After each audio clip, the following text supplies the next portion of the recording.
Hello everyone, আসসালামু আলাইকুম। আমি তানবীর হাসান, তানবীর ব্লগ থেকে বলছি। আজকে আমরা সবাই সুন্দরবন ঘুরতে আসছি একটা টিম নিয়ে। তো এখানে আমরা আগে থেকে এই ট্রলার বা লঞ্চ এগুলা বুকিং করে রেখেছিলাম।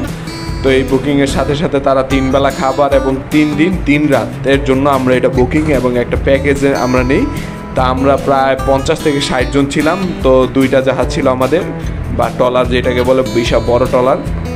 তো আমরা মোটামুটি সকালের খাবার দাবার শেষে সকাল সকাল বের হয়ে গেছি প্রথম দিন বিভিন্ন ধরনের স্পট, কাছাকাছি যে স্পটগুলো ছিল ওই স্পটগুলো ঘোরার জন্য। তো আমরা ঘোরার জন্য এই যে দেখতেছেন বড় একটা লঞ্চ নিয়েছিলাম। তো ওই লঞ্চে আসলে প্রথম স্পটে যাওয়া সম্ভব না, কারণ নিচে বাইচা যাইব।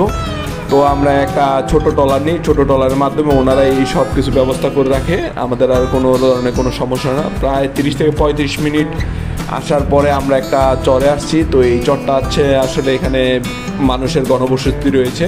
তো আসলে দেখে মনে হচ্ছিল না যে এই জায়গাটার ভিতরে কোনো মানুষ বসবাস করা যায়, কিন্তু একটু সামনে গেলে বোঝা যায় যে আসলে এখানে মানুষ বসবাস করে। আর এখানে মানুষের মূল বেঁচে থাকা তাগিদে হচ্ছে মাছ ধরা। মাছ ধরে তারা বিভিন্ন ধরনের মাছ, বড় বড় মাছ বিক্রি করে এবং কি শুটকি করে থাকে।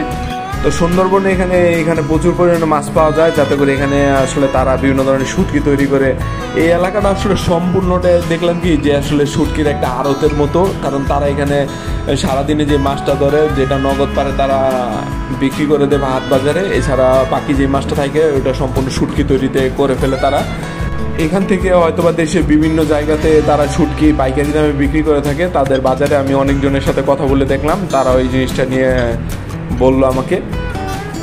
তো এই জায়গাটা হচ্ছে সুন্দরবনের দুবলার চর। এই জায়গাটা আসলে বিশাল বড় একটা এরিয়া। তো এখানে আমরা সারাদিনই প্রায় কাটতে যাই।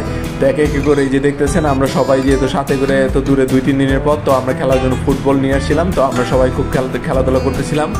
তো আমাদের খেলাধুলার পাশাপাশি দেখলাম যে আবার কয়েকজন বঙ্গোপসাগরে নামছে, তো যাতে করে এই সাগরে গোসল করার জন্য তারা খুব আগ্রহ ছিল। তো এই যে দেখা যাইতেছে ভাই অলরেডি অনেকটা লঙ্গি দিয়ে মাছ ধরছে।